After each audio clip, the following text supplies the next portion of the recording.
বাপ এত সেজে খুঁজে সকালবেলায় কোথায় যাচ্ছ? দেখলা তো আমি যেটা ভেবেছিলাম সেটাই হলো। দিলা তো সকালবেলায় কালো বিড়ালের মতন পথটা কেটে দিলা। হ্যাঁ, এই আমি সকালবেলায় ফরজ গোসল করে আমি একটু শ্বশুর বাড়ি যাচ্ছি, তাও যাওয়ার জো নাই। সব কথা তোমাকে বলে যেতে হবে। তোমাকে কি খারাপ কথা বললাম? ভালো কথাই তো বললাম। আবার খারাপ কথা বলনি মানে? তুমি কি প্রধানমন্ত্রী হয়ে গেছো নাকি যে আমাকে বলে যেতে হবে যে আমি এখানে যাবো ওখানে যাবো? তা হ্যাঁ তাই বলো। বোমা, এই শীতের রাত খুব বড় রাত, আমার খুব খিদে পেয়েছে। তো কালকে নারকেলের লাড়ু গড়াইছে, ওই দুটো দাও না, খেয়ে পানি খাই। দেখেছো খাওয়ার কি লোভ? কালকে লাড়ু বানিয়ে রেখেছে, তাও আবার দেখে রেখেছে। ওই লাড়ু তোমার জন্য না, ওইগুলো আমার শ্বশুর আব্বার লেগে। হ্যাঁ, লাড়ু খাওয়ার যদি অত শখ থাকে তোমার বিটির বাড়ি যাও, বিটির বাড়ি গিয়ে খেয়ে এসো গা। নাহলে কাজ করে ইনকাম করে খাও। আমি কাজ করে এখন খেতে পারবো? কাজ করে খেতে যখন পারবা না, সাত হাত জিভে বের করে খাওয়ার ক্ষমতা তো রাখছো।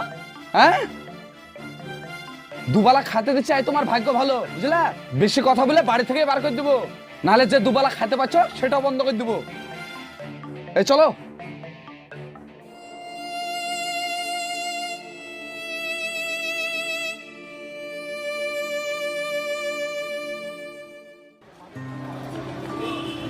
এই দোকানে কি আছে গো? বলেন কি লাগবে? এই বলছিলাম ভালো আপেল পাওয়া যাবে তো? এটা ভালো হবে সব থেকে। আর এটা? এটা একটু কমজোরি হবে তাই। এই আপেলটা কটায় গেছে? এটা 150 টাকা আর এটা 140 টাকা। ও, আর লেবু? এটা 5 টাকা পিস আর এটা 10 টাকা পিস। তাহলে কি করব? আপেল আর লেবু নিয়ে নাও। তাহলে বাবু এক কাজ করো, আমাকে ওই 5টা মতন লেবু, ওই 1 কেজি মতন আপেল দিয়ে দাও।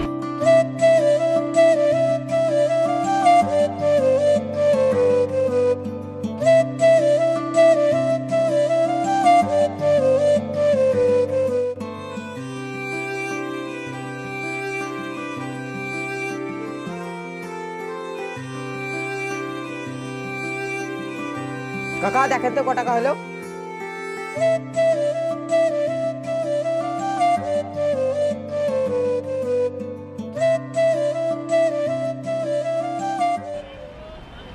দে। ক টাকা? 200 টাকা দাও। আর কিছু তো লাগবে না? না থাক, আর কিছু নিতে হবে না। এই লাও, চলো।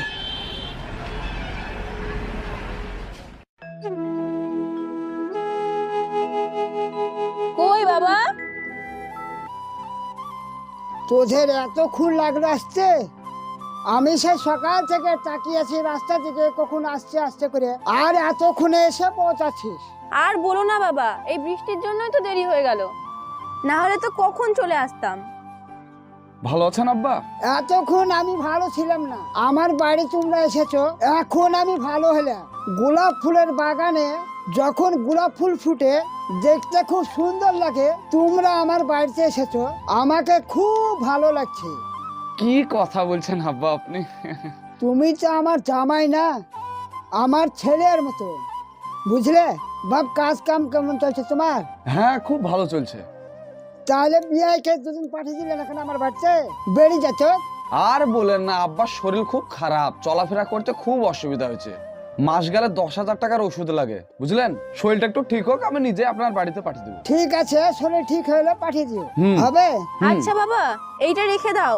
আর হ্যাঁ বাবা, তুমি নারকেলের নাড়ু খেতে খুব ভালোবাসো না? কাল রাতে আমি নিজের হাতে বানিয়ে তোমার জন্য নিয়ে এসেছি, সবগুলো কিন্তু খেতে হবে, ঠিক আছে? ঠিক আছে। এই দেখো, কথা বলতে বলতে এখন থেকে দাঁড়িয়ে আছো, এই জামাইকে নিয়ে গেছে, একটু চা করে দে। এসো।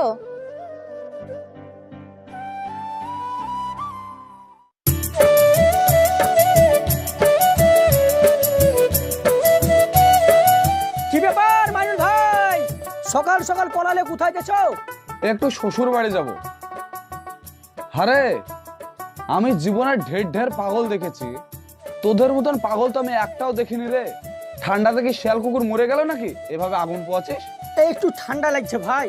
আচ্ছা মাইনুল ভাই, তুমি একটা আমাকে কথা বলো তো, তোমার নিজের বাপকে তুমি এইভাবে কলা বয়ে খাইছো?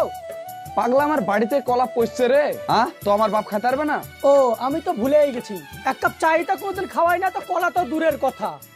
বুঝলা টিঙ্কু ভাই, শ্বশুরা 2 কাঠা জমি লিখে দিলে তো ওর নিজের বাপটাকে ভুলে গিয়ে ওই বইয়ের বাপটাকে আব্বা বলা শুরু করে দিল, জানো? হ্যাঁ, একদম ঠিক। বিয়ে কর, তাহলে বুঝতে পারবি। হ্যাঁ, বিয়ে মনে হচ্ছে তুমি একাই করেছো, আর কেউ করেনি। এই লোকটা বিয়ে করেনি বলো। শোন, আমার শ্বশুর যে আমাকে ভালোবাসে না, নিজের জানের থেকেও বেশি ভালোবাসে, বুঝলে? হ্যাঁ, আমি যদি একটা কথা বলি আমার একটা কথাও মান্য করে না, জানিস? ওই দুদিন কলা দেওয়া বন্ধ করে দাও গা, তাইলেই দেখবা ওই তোমাকেও বাড়ি থেকে ভাগ করে রাত্রি বেলা বার করে দিয়েছি। দেখ, তোদের সঙ্গে কথা বলে আমার বেকার। এখন পেটের লাড়ি ধরে টেনেছি না, তাহলে তো খারাপ হবই।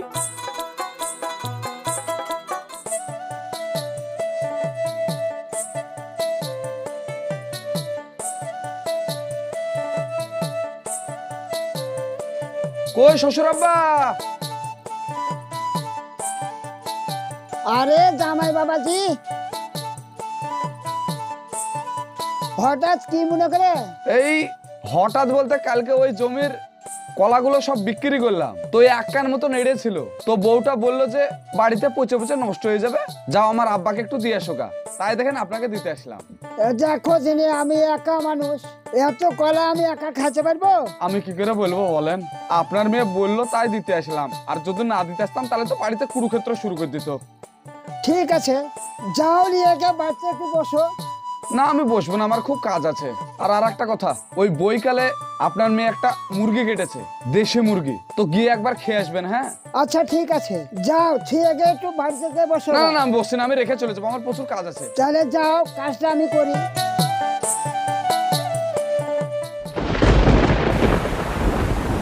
এই দোকানে কে আছো গো? আরে ভাই আমি আছি, বলো কি লাগবে? বলছিলাম তোমার দোকানের যত দামি দামি মিষ্টি আছে, যত রকমের মিষ্টি আছে সব দাও। কি গো ভাই, তুমি হঠাৎ এসে সব রকমের মিষ্টি নিয়ে যাবো বলছো? ব্যাপার কি, বাড়িতে সাত মাত খাওয়াছো নাকি? পাগলা সাধনারে, আজকে আমার প্রাণের শ্বশুর মশাই আমার বাড়িতে আসছে, হ্যাঁ, তার জন্য সবকিছু নিয়ে যাওয়া। শ্বশুর মশাইয়ের লেগে এত কিছু?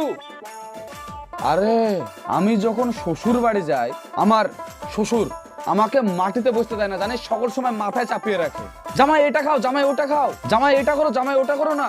আর সেই শ্বশুর আমার বাড়িতে আসছে, আর আমি তাকে না খাইয়ে ছাড়বো? আমার যতটুকু সামর্থ্য আছে তার থেকে আমি বেশি খাওয়াবো। কোনো পরিস্থিতিতে যেন না বলতে পারে যে আমি কিপ্টেতা। তুই তাড়াতাড়ি দে তো। ঠিক আছে থামো, আমি দিচ্ছি।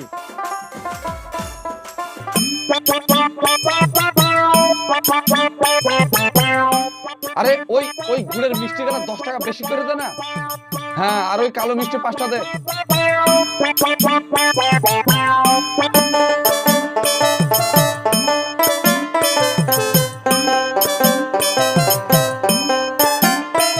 হ্যালো ভাই, তোমার মিষ্টি।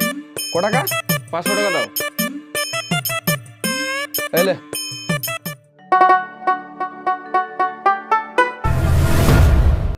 লেন আব্বা, খেলেন, লজ্জা টজ্জা করেন না, খেলেন। আরে বাবা, এত কিছু নিয়ে আসা কি দরকার ছিল? জানছো যে আমি বুড়ে হয়ে গেছি, খেতে পারি না। আরে তোমার এই অবস্থা বলেই তো তোমাকে এত কিছু খেতে দিয়েছি। না খেয়ে খেয়ে শরীরটার কি অবস্থা করেছো, কথা না বলে চুপচাপ সব খাও। খান আব্বা, খেলেন। আমাকে কখনো নিজের জামাই ভাববেন না, নিজের ছেলে ভাববেন। হ্যাঁ, আপনার বাড়িতে গেলে তো আমাকে ছাড়েন না, এবার আপনি আমার বাড়িতে এসেছেন, আমি ছাড়বো আপনাকে? খান, আরামসে খান। তাহলে আমি আর কি করব বলো?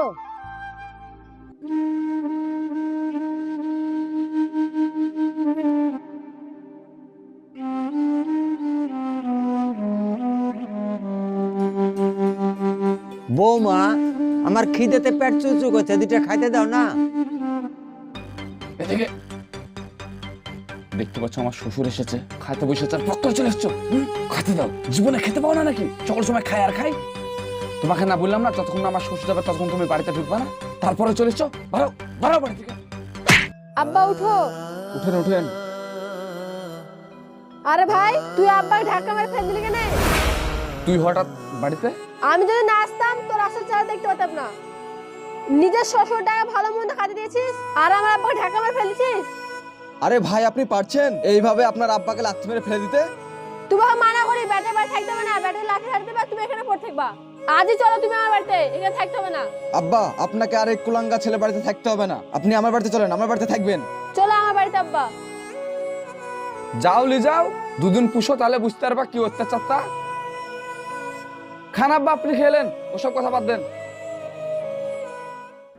অনেক পরিবারে এমন আছে যারা নিজের বাবাকে বাবা বলে না, আবার শ্বশুর মশাইকে আব্বু জান বলে। শ্বশুরের কপালে মাংস রুটি জোটে, আর নিজের বাবার বেলায় এক থালা পান্তা ভাতও জোটে না। শ্বশুরের কথায় ওঠে বসে এবং বাড়িতে এসে নিজের বাবাকে কষ্ট দেয়।